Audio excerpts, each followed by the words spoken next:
자, 오늘 우리 설교 제목을 같이 한번 읽어볼까요? 자, 시작. 그리스도인의 질서와 균형. 예. 오늘 말씀을 전하기에 앞서서 여러분들에게 조금 감사하고 좋은 소식을 전하면, 아시는 분들은 이미 아시겠지만 우리 유종 집사님이 얼마 전에 뇌종양 이제 판정을 받고 이제 혹이 좀 이렇게 있어서 우리 교회가 참 간절히 기도했던 것 같아요. 그런데 금요일이었죠. 금요일 날 이제 의사를 만났는데, 한 번 방사능 치료 맞는다고 그게 확 줄어들지는 않는데, 이게 커지진 않고 이게 조금씩 줄어들고 있는 의사 소견을 말씀을 들었다고 해요. 참 감사하지요. 감사해요. 감사하고 하나님이 정말 살아 계시는구나. 그랬더니 한 청년이랑 이야기를 하다가 그런 이야기를 하더라고요. 목사님, 기도는 했는데 이게 되네? 이게 되네? 되네. 맞아요. 우리 기도하면서도 의심할 때 있어요, 없어요? 있지요. 그러니까 우리의 믿음이 되게 작아요. 너무 작아요. 막 주여하고 외치지만 가끔 가다가 이런 생각 들어요. 이게 될까?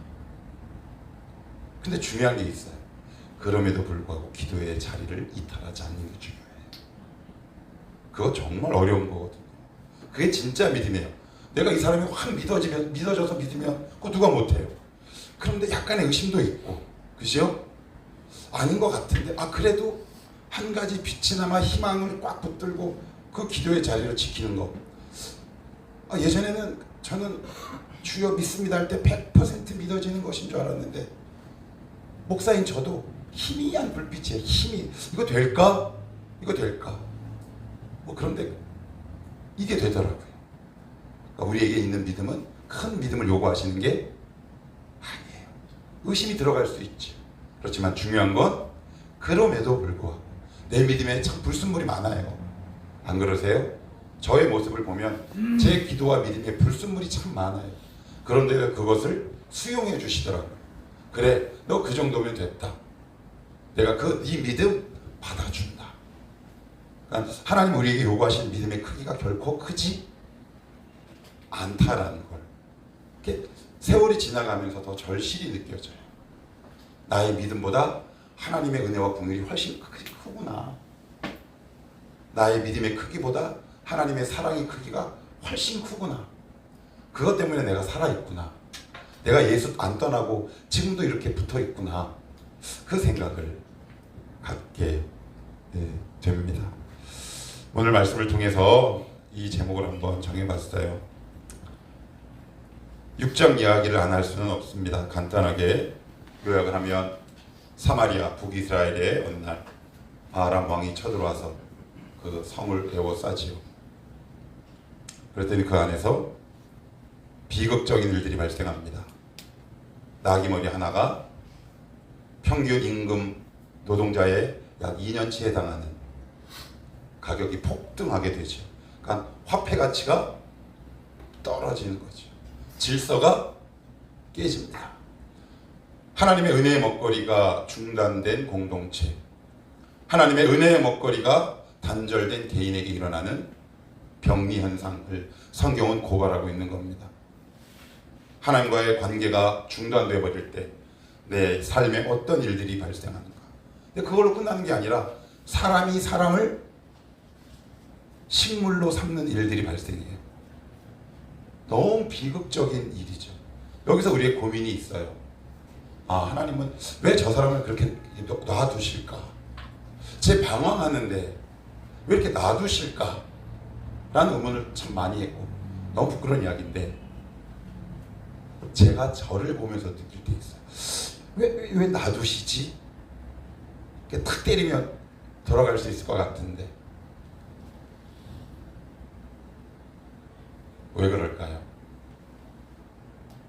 난 분명히 하나님의 길을 걷지 않고 있는데, 내가 생각해도 알아야 돼. 믿음의 지금 삐딱선을.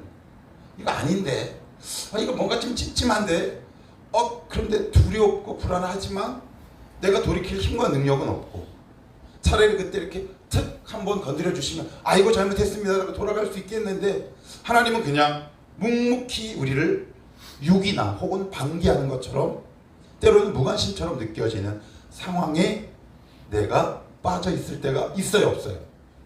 저는 엄청 많았습니다. 저의 이야기를 하는 거예요. 성경의 이야기는 곧 저와 여러분의 이야기입니다.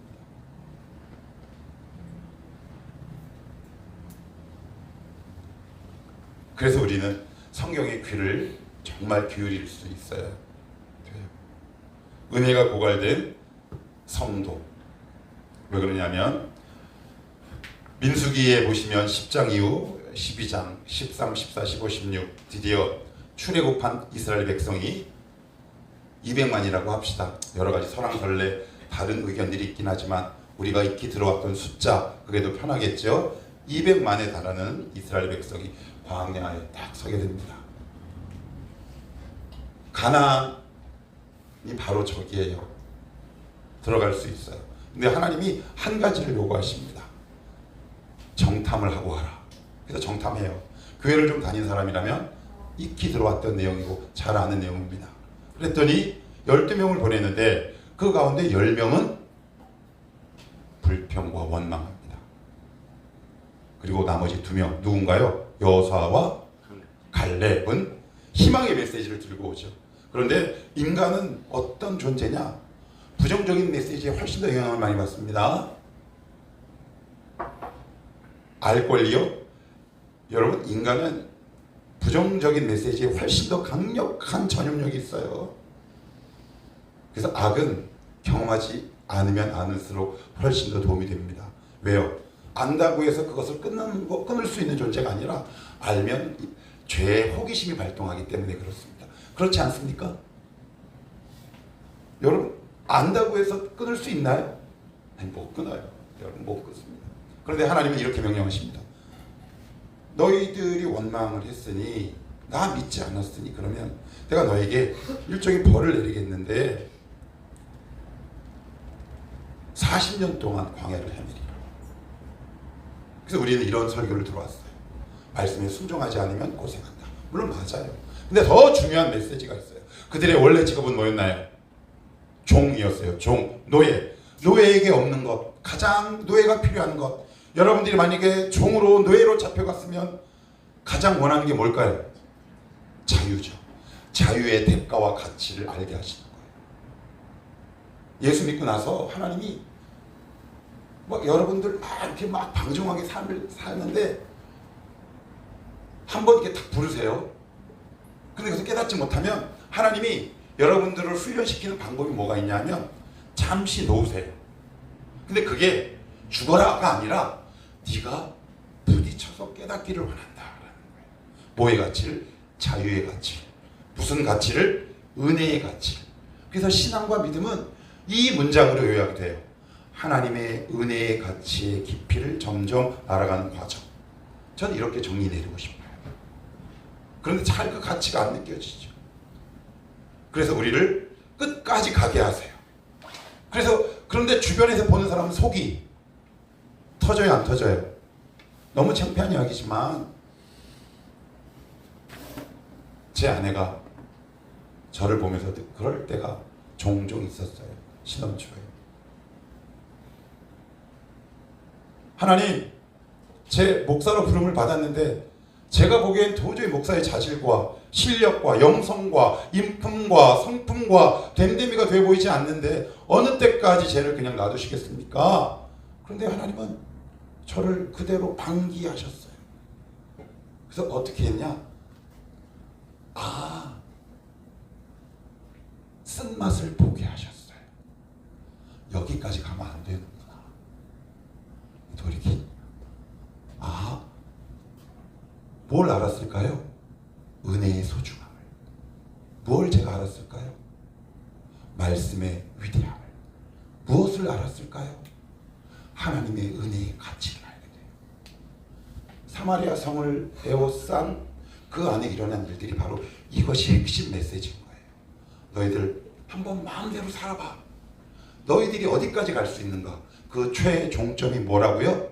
사람이 사람을 잡아먹는 일까지 간대요. 지금 여러분들이 프리크를 걸지 않으시면 하나님은 여러분을 이렇게 막 이렇게 처음엔 부르세요. 말씀으로. 때로는 주변 사람, 때로는 이 목사를 통해, 아니면 제자 훈련과 여러 가지 다양한 훈련들을 통해 여러분을 부르신다고요. 그런데 우리에게 있는 자유의지를 하나님 존중하시기 때문에 때로는 잠깐 이렇게 놓으실 때가 있어요. 놓다는 것은 구원이 취소됐다라는 의미가 아니라, 그러면 이 은혜의 소중함을 네가 알기를 원한다. 부모로서 자기 자식이 방황하고 있는데 모른 척 하는 것이 가장 어렵습니다. 이거는 가슴이 찢어져요. 여러분들이 결혼해 보시면 알아요. 자식이 잘못 가고 있는데 그것을 꾹 참고 기도하는 것, 가슴이 갈래갈래 찢어집니다. 그 마음인 거예요. 그리고 나서는 어떤 일이 생기느냐 하면 이제 하나님이 개입하십니다. 여러분 성경 읽어보시면 사마리아 성 주민이 기도했다라는 구절이 하나도 없어요. 근데 우리는 보통 어떻게 알아요? 기도하면 은혜 주신다. 물론 그것도 맞죠. 그런데 여러분 6장과 7장 사이사이를 보시면 사마리아 성이 이에 하나님 앞에 기도했다라는 구절이 등장하지 않아요. 그 다음에 1절을 저와 여러분이 한번 읽어봅시다. 1절입니다. 자, 1절 시작. 엘리사가 이르되 여호와의 말씀을 들을지어다. 33절 시작. 우리와 말을 할 때 그 사자가 그에게 이르니라. 왕이 이르되 이 재앙이 여호와께로부터 나왔으니 어찌 더 여호와를 기다리리요. 불신의 말 같아요? 아니면 신뢰의 말 같아요? 신뢰의 말은 아니에요. 더 이상 가망이 없다라는 절망의 말을 하는 거예요. 믿음의 표현입니까? 하나님께로부터 나온 재앙이니 우리가 할 일은 더 이상 없다라고 완전히 포기하는 그 상태. 거기서 하나님이 말씀을 주십니다.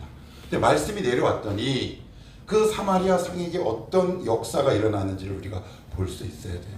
여러분 안에, 깨어진 여러분들의 인격 안에 하나님의 말씀이 침투했을 때, 아니면 그 말씀이 튕겨져 나갔을 때 일어나는 현상들을 오늘 심층적으로 함께 나누려고 해요. 그 말씀이 들어갔을 때 어떤 일이 벌어지는지 아십니까? 1, 2절은 이렇게 소개해요. 여기를 한번 볼게요. 7장. 자, 1절을 다시 읽어요. 시작. 엘리사가 이르되 여호와의 말씀을 들을지어다. 여호와께서 이르시되 내일 이맘때 사마리아 성문에서 고운 밀가루 한 사알을 한 세겔로 매매하고 보리 두 수알을 한 세겔로 매매하리라 하셨느니라. 여기 보시면 뭐 고운 밀가루라고 되어 있는데, 그냥 밀가루로 고운 밀가루, 그냥 밀가루가 아니라 무슨 밀가루요? 그러니까 이거는 그럼 거친 밀가루가 있다고? 예, 맞아요. 성경 원어에 보면 이런 의미예요. 여기서 고운 밀가루는, 밀가루도 모든 음식에는 상중하가 있을까요, 없을까요? 특상품 있잖아요, 그죠? 과일 박스를 보면 특 도장 딱 찍혀 있죠. 고운 밀가루란 말은 특상품 밀가루란 뜻이에요, 원래의 뜻은. 그런데 그것이 한 사에 몇 세겔이래요? 여기 보시면, 예? 고운 밀가루 한 사에 한 세겔. 한 세겔은 그 당시 4일치 노동자 임금에 해당돼요. 그러면 지금 한 10만 원으로 잡읍시다. 그러면 한 수하는 약 7.3m거든요. 그러면 한 40만 원 되는 거예요. 그런데 그 전에는 어떤 일이 발생했는 줄 아세요? 나귀 머리 하나가 평균 노동자 임금의 2년치에 해당돼요. 엄청난 차이가 있지요. 그러면 무엇을 찾은 건가요? 질서를 찾은 거예요. 밸런스가 갖춰지기 시작해요. 하나님의 말씀이 여러분 안에 들어가면 우리의 영혼 속에 이런 일들이 발생해요. 어떤 일이요? 삶의 질서와 균형이 맞춰집니다. 이건 굉장히 중요해요. 단순히 경제적인 문제를 해결했다라는 것을 우리에게 얘기하는 거 아니에요. 그러면 우리 하나님은 우상에 불과하죠. 너희들의 진짜 본질적인 문제가 뭔 줄 아느냐? 먹거리의 문제가 아니야. 말씀의 문제야라는 것을 알려주고 싶으신 거예요. 이걸 모르면 우리는 갈 때까지 가야 합니다. 예, 갈 때까지 가야 돼요. 어쩔 수 없어요. 우리가 당해야 될, 우리가 통과해야 될 그 지점까지 우리는 갈 수밖에 없어요. 이것을 알면 돌아오게 되죠. 그러면 하나님 말씀이 들어오면 우리 가운데 질서와 균형이 회복된다 그랬어요. 그러면 반대급부도 한번 우리가 6장에 살펴봤지만 다른 성경을 한번 찾아봅시다. 어떤 일들이 생기는가. 요나서를 한번 찾아보십시오. 이 본문으로 다시 돌아와야 하니까 여기에는 잘 표시해 두시고 요나서입니다. 요나서는 1288장입니다. 1288장.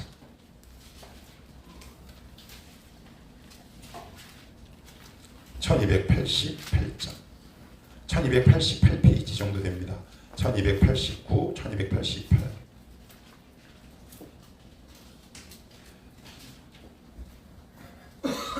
같이 한번 읽어볼게요. 자, 어디냐면 1장 17절입니다. 1장 17절. 다 찾은 줄 알고 우리 한 목소리로 읽습니다. 시작. 여호와께서 이미 큰 물고기를 예비하사 요나를 누가 누구를 삼키나요? 큰 물고기가 요나를, 쉽게 얘기하면 생선이 펄떡펄떡 뛰는 화로가 인간을 삼켜요. 그런데 원래는 누가 누구를 삼키는 겁니까? 사람이 물고기를 삼키죠. 그런데 이게 무슨 얘기일까요? 이건 이거예요. 어느 날 하나님이 요나에게 임합니다. 요나 들어, 너의 대적국가 니느웨에 가서 내가 복음을 전하라고 너에게 명령할 거야. 그런데 요나는 너무 그게 싫은 거야. 왜? 우리 하나님 말씀 별로 안 좋아해요. 특별히 순종하라는 것은 너무 안 좋아합니다. 그래서 도망가요. 근데 우리가 기억 못하는 게 있어요. 하나님의 말씀은 유도탄이고 추격해요. 거기 센서가 달려있어서 여러분들이 순종하는 그 자리까지 가도록 여러분들이 그 말씀이 여러분들의 삶과 인격을 추격합니다. 포기하지 않아요. 반드시 기억하셔야 돼요. 여러분들이 아무리 도망가도 하나님의 말씀은 요나를 추격하듯 우리의 삶을 추격해오기 시작합니다. 그래서 결국 어떤 일이 발생합니까? 창조의 질서가 역전되는 일이 발생합니다. 우리가 바닷가 가서 우리 이제 강릉 가면 그래도 해변에 왔으니까 회 한 접시 먹고 가야 될 거 아니야, 이런 말 하지요. 근데 강릉 가서 물고기가 나를 먹은 거예요. 뭐가 뒤바뀐 거라고요? 창조의 질서와 균형이 깨져버립니다. 단순히 그거 아니요. 모든 이 피조물의 세계는 하나님이 세우신 균형과 질서라는 게 있어요. 그 가운데 사람은, 인간은 피조물의 으뜸이죠. 그러니까 우리는 모든 것을 다스리게 되어 있다고요. 그런데 말씀이 벗어나면 여러분을 다스리는 다른 것들이 우후죽순처럼 뛰어나옵니다. 돈이 여러분을 다스리고요. 사람이 여러분을 다스려요. 일례로 제가 데이트하는 청년 이 커플을 가장 많이 상담할 때 늘 반복해서 이야기하는 게 뭔지 아세요? 너희들 서로 집착하지 말아라. 집착하면 아마 끊임없이 너희가 물고 뜯을 것이다. 너희들 관계가, 이 커플이 건강하기 위해서는 너희들의 양손을 잡고 서로 별로 곱지도 않은 너의 얼굴을 보지 말고 너희 둘 눈을 향을 들어 하나님을 바라보고 그 주님을 향해 걸어가라. 이렇게 얘기합니다. 왜요? 말씀이 단절되면 여러분 연인과의 관계의 질서가, 균형이 깨져버립니다. 맨날 싸워요. 왜 그래요? 말씀이 없는 증거입니다. 부부가 맨날 싸웁니다. 왜요? 균형과 질서가 깨진 겁니다. 그래서 어느 날 취미에 불과했던 게임이 나를 꽉 붙들어 버립니다. 한번 우연하게 봤던 야한 동영상이 여러분의 인격을 꽉 붙들어요. 뭐가 없는 거예요? 말씀이 없어서 균형과 질서가 깨져버린 겁니다. 돈이라면 벌벌벌벌 떨어요. 하나님 앞에 10원짜리 한 장 드릴 수 없어요. 왜 그래요? 말씀이 없어서 균형과 질서가 깨진 겁니다. 동의하십니까? 좀 그 이야기를 하고 있는 겁니다. 근데 말씀이 들어오면 어떤 일이 발생한다고요? 균형과 질서가 회복됩니다. 이 말씀을 들을 때 떠오르는 게 있나요? 이따가 제가 말씀드리겠지만 항복하셔야 돼요. 그래야 고생을 좀 덜 합니다. 고생을 해본 사람이 얘기할 때 듣는 게 좋습니다. 여러분 지금 어떤 균형과 질서가 깨졌나요? 사람과 사람 사이에 관계의 질서가 깨졌습니까? 물질과 여러분의 관계가 깨졌나요? 꼭 여러분이 극단적인 상황까지 가서야 돌아오시겠습니까? 그럼 가십시오. 이왕 방황하는 거 화끈하게 하십시오. 그리고 나이 70에 돌아오십시오. 제가 살아있다면 입관 예배는 집전하겠습니다. 그때 돌아오십시오. 누군가를 물고 죽이는 그 상황까지 끝까지 가십시오. 말리지는 않겠습니다. 이 말씀을 사마리아 성이 선포합니다. 어떤 말씀이냐? 2절을 한번 읽어봅니다. 2절 같이 읽어봐요. 아까 그 부분으로 다시 돌아갑니다. 어디요? 열왕기하로. 자, 7장 1절 후반부부터 제가 읽을게요. 뭐라고 말씀하시냐? 내일 이맘때에. 그랬더니 2절은 같이 읽어요. 내일 이맘때에 회복될 거야 라는 하나님의 말씀의 선포가 있습니다. 2절 시작. 그때 왕이 그의 손에 의지하는 자 곧 한 장관이 하나님의 사람에게 대답하여 이르되 여호와께서 하늘에 창을 내신들 어찌 이런 일이 있으리요 하더라. 엘리사가 이르되 내가 내 눈으로 보리라. 그러나 그것을 먹지는 못하리라 아니라. 그래요.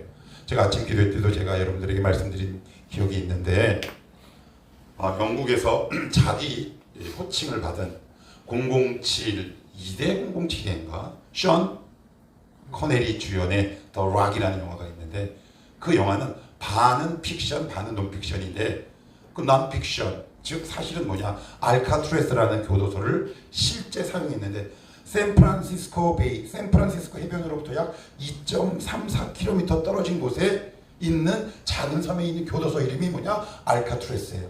근데 거기는 그 물결이 새서 거기에 수감된 그 어떤 죄수도 탈옥한 게 없어. 그래서 아주 악명 높은 교도소였어요. 근데 거기에는 더 악명 높은 독방이 있는데 그 독방은 어디냐? 그 교도소의 가장 높은 곳에 자리 잡았습니다. 그러니까 뷰가 어떨까요? 해안 뷰야. 무덤 뷰가 아니라. 그죠? 근데 거기에 독방. 그러면 창살이 있어요. 우리가 보통 독방은 깜깜한 곳이잖아요. 물론 거기도 괴롭고 힘들지만 이 장기 복역수는 이 중주에는 어디에 그 독방에 수감되냐면 샌프란시스코의 그 화려한 도시의 불빛이 보이는 거기에 수감을 딱 시킨답니다. 이게 뭐예요? 눈으로는 보지만 거기에 가요 못 가요? 그래서 거기에 수감된 사람들 가운데 반은 정신 이상이 생긴대요. 왜요? 손만 뻗으면 달 것 같거든. 그런데 거기서 누리는 영화와 쾌락과 사치와 향락을 누리지 못하는 데서 온 정신적 분열감이 생기기 시작한대요. 여기 오늘 말씀 엘리사가 뭐라는 줄 아세요? 하나님 말씀하니까 뭐라고 얘기하는 줄 아세요? 이렇게 얘기해요. 에이 하나님께서 창을 내신들 그런 일은 불가능해. 하나님께 말씀하실 때 이런 사람들이 있어요. 아멘 하는 사람이 있고요. 좀 힘들다. 어떻게? 라는 사람이 있고요. 어떤 사람은 이런 사람이 있어요. 오라. 근데 나는 안 지켜. 샹. 이런 사람이 있습니다. 그리고 어떤 사람은 아예 안 들려요. 말씀이 들리세요? 뭔가 떠오르는 장면이 있으세요? 그런데 여러분 이따가 팀 모임하고 나 찔렸어. 그리고 여러분 문 밖으로 나가서 싹 까먹으세요? 그런 자에게는 하나님은 뭐라고 경고하신 줄 아십니까? 보기는 하되 먹지 못할 것이다. 너무 비극 아닙니까? 너무 속상한 거 아닙니까? 제가 어떤 아주 나쁜 점이 있냐면 저는 그게 있어요. 뒤끝이라고 앙심이 있어요. 앙심. 쉽게 예를 들면 이거예요. 누군가 나를 이렇게 딱 해야 하잖아요. 그러면 내 심장이 새겨요. 복수, 리벤지. 하나님 앞에 섭섭한 일 당하잖아요. 그러면 하나님 향해 앙심을 품어요. 무슨 얘기냐? 이런 거예요. 하나님, 쟤는 왜 이렇게 똑같이 예수님에 대해서는 잘 살아요? 저는 개판 5분 전이고요. 그러고 나서 리벤지, 앙심을 제 마음에 새겨요. 그런데 말씀은 들어가면 들어갈수록 제가 뭘 깨닫는 줄 아세요? 믿지 않은 거예요, 제가. 근데 그 사람들은 하나님의 말씀을 나의 것으로 믿고 아멘해요. 삶 속에서 적용하고 실천해 나가는 작업들이 이어지는 거죠. 그러니까 하늘에 속한 하늘의 신령한 복들이 그 기업과 가정 속에 들어가요. 그런데 나는 뭐만 하는 거예요? 질투만 하는 거예요. 시기만 하는 거예요.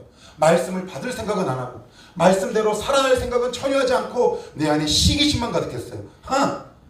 얼마나 무서운 줄 아십니까? 이진성이라는 인격이 이 쓰레기가 겉으로 믿음으로 포장하지만 내 중심에는 그래 앙심이 있었어요. 그래 편애하는구나. 근데 그것도 안 보입니다. 말씀이 들어가니까 그게 보여요. 여러분 없어요? 제가 봤을 때 여러분 다 있어요. 티만 안 내는 거지. 좀 열심히 있다는 사람들. 하나님 쟤 왜 그래요? 그런데 나의 믿음을 말씀이 내 안에 들어오니까 내가 이런 존재였구나 하고 제 가슴을 치는 일이 먼저 생기더라고요. 잘못했습니다 하나님. 말씀의 가치와 그 소중함을 이제 깨닫게 하옵소서. 요즘 제가 아침 기도에 설교 준비할 때마다 리허설을 합니다. 여기를 뺑뺑 돌아요. 여러분들 되게 누가 보면 이겨요. 그래서 혼자 막 그래요. 하나님, 이 말씀을 전하는 이 소중한 가치를 이진성 목사가 알게 하옵소서. 저 창을 향해서도 속으로 소리내면 미쳤다라고 욕을 할 테니까 그렇게 못하고요. 창문을 열고 하나님 말씀의 은혜의 소중함과 가치를 알게 하옵소서. 우리 청어람 식구들이 이것을 알게 하옵소서. 말씀을 멸시하지 않게 하옵소서. 지금 여러분들 각 단계별로 말씀에 들어가는 정도가 다 다를 겁니다. 어떤 사람 무슨 얘기야? 오라. 그런데 나는 지킬 마음 없어. 아니면 그래 뭐 옳은 말인 것 같은데 에이 되겠어? 아니면 어떤 사람 그래? 내가 지켜야 되는데 최소한 여기까지 올 수 있기를 축복합니다. 여기까지는 가야 되지 않겠습니까? 내가 이렇게 해야 되는데 오라? 근데 난 안 지켜. 그러면 어떻게 돼요? 뭐 어떻게 됩니까? 하나님이 잠시 여러분을 살짝 놓으세요. 어디까지 가도록? 내가 사람을 잡아먹는 그 영적인 나라로 떨어지기까지. 왜? 거기 가야 돌아오니까. 그런데 우리는 성경을 통해서 이미 반면교사를 봤잖아요. 그러면 성경을 통해 봤으면 이 청년들아 너희가 거기까지 가야겠니? 갈 거야? 갈 이유가 뭐가 있습니까? 여기 있는 어른들만으로도 충분해. 너희들 부모님만으로도 충분해. 말씀을 계속 봅시다. 3절 읽어봅니다. 3절. 자, 여러분들이 3절 한번 읽어봅니다. 시작. 성문 어귀에 나병한 자 네 사람이 있더니 그 친구에게 서로 말하되 우리가 어찌하여 여기 앉아서 죽기를 기다리랴. 자, 그랬더니 갑자기 화면 앵글이 어디로 갑니까? 사마리아 성에서 성 바깥으로 가는데 그 가운데서 누구에게로 포커스가 옮겨가요? 나병 환자. 나병 환자는 그 당시 유대인들 이스라엘 사람들 사이에 모세오경에 보면 나병이라고, 여기서 나병은 광범위한 의미예요. 근데 그 당시 첨단 의료 지식이 있을까요? 없어요. 그래서 어떻게 진단하냐면 뭉툭하게 나와서 일정 기간 낫지 않으면 나병으로 판정을 해버려요. 그 사람은 공동체에서 쫓겨납니다. 그리고 어떤 인식이 있었느냐? 하나님 앞에 죄 때문에 벌받은 사람이라는 인식이 팽배했어요. 그러니까 누구든지 나병 환자면 하나님의 저주의 사람인 거예요. 그런데 그들에게 복음이 들어갔다는 사실이 굉장히 중요합니다. 무슨 의미일까요? 하나님의 은혜의 촛대가 옮겨갑니다. 교회가 정말 두려워할 것이 뭔지 아십니까? 교회가 만약 말씀이 사라지고 은혜가 사라지면 교회는 망해야 합니다. 망할 수밖에 없어요. 여러분들이 교회를 위해서 기도하실 때 하나님, 성령 하나님의 역사가 일어나는 교회가 되게 하옵소서. 이렇게 기도해 주셔야 돼요. 말씀이 떨어지지 않게 하옵소서. 은혜의 촛대가 옮겨갑니다. 성령의 역사가 옮겨갑니다. 그래서 이 소중한 가치를 알았던 다윗은 시편에 이렇게 얘기합니다. 하나님, 성령을 내게서 옮기지 마옵소서. 무슨 얘기일까요? 성령이 역사하시지 않는 성도의 삶이 너무나 비참한 것을 깨달았던 거죠.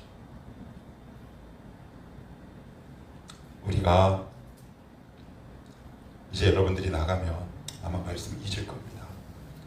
그래서 어떤 문제가 딱 생겼을 때 혹시 너무 감사하게 주일날 들었던 말씀이 이렇게 떠올라요. 그런데 이제 우리 마음 가운데 어떤 마음이 있냐면 이런 마음이 있어요. 그래, 이번 주일에 또 은혜 받고 또 하면 되지 라는 마음이 있어요, 없어요? 있죠. 그러니까 우리는 그걸 악용해요. 하나님의 선하심을 악용합니까? 선용합니까? 악용합니다. 그래서 우리는 이렇게 하죠. 그래, 이번에 그 동일한 것들을 자꾸 반복합니다. 가장 지혜 없는 행동입니다. 우리를 버리진 않으세요. 구원을 취소하는 일은 없지만 그런 일들을 반복하는 자에게 하나님께서 내리시는 아픈 징계가 뭐냐면 성령의 역사를 잠시 유보하십니다. 이건 정말 두려운 일입니다. 촛대를 옮기신다고요. 이렇게. 그래서 어떤 공동체, 어떤 가정 속에 들어가면 아주 메마르고 건조한 가정이 있습니다.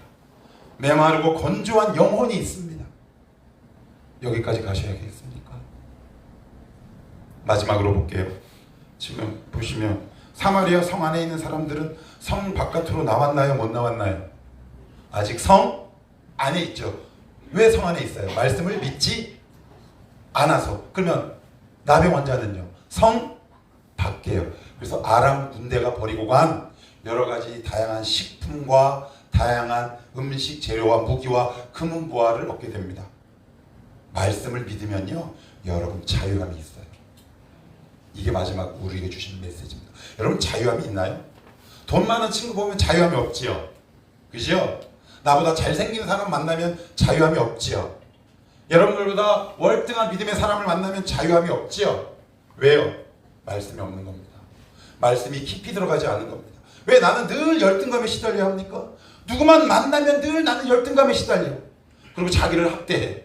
동정과 연민의 긴 늪으로 빠져들어가. 자유함이 없어요.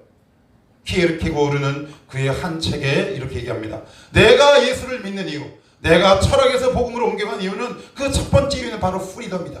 자유다. 나는 오늘도 그리스도 안에서 자유하다. 여러분 이 자유함이 있습니까? 여러분 자유하면 얼마나 편한 줄 아세요? 누구랑 만나도 대화가 가능합니다. 누구랑 이렇게 부딪혀도 여유가 생깁니다. 얼굴에 근육이 이완돼서 얼굴이 활짝 펴집니다. 제가 가끔 가다가 이런 말 하죠. 여러분들 문 열고 들어올 때 표정만 봐도 대충 한 주의 삶이 느껴진다고. 오늘은 아무 말 안 할게요. 할 말 안. 누구의 동공을 보면 시험 들까봐 내가 지금 여러분 사이사이를 보고 있는 거 아세요 지금? 아무튼 사마리아 성 사람들은 어디에? 성 안에. 나병 환자는 성 밖에. 주시는 메시지가 뭘까요? 말씀을 믿었다면 성 바깥으로 나와 자유함을 누렸을 텐데 오늘도 사단은 여러분을 성 안에 있게 할 겁니다. 믿지 못하게 할 겁니다. 여러분의 삶의 질서와 균형을 깨버립니다. 그럴 때 이 말씀 아멘 하십시오. 하나님, 내 삶의 질서와 균형이 깨졌습니다. 그 말씀을 통해 내 삶의 질서와 균형이 다시 회복되게 하옵소서. 이렇게 기도할 수 있는 청월함 가족들이 되시기를 살아계신 예수 그리스도 이름으로 축복합니다. 아멘.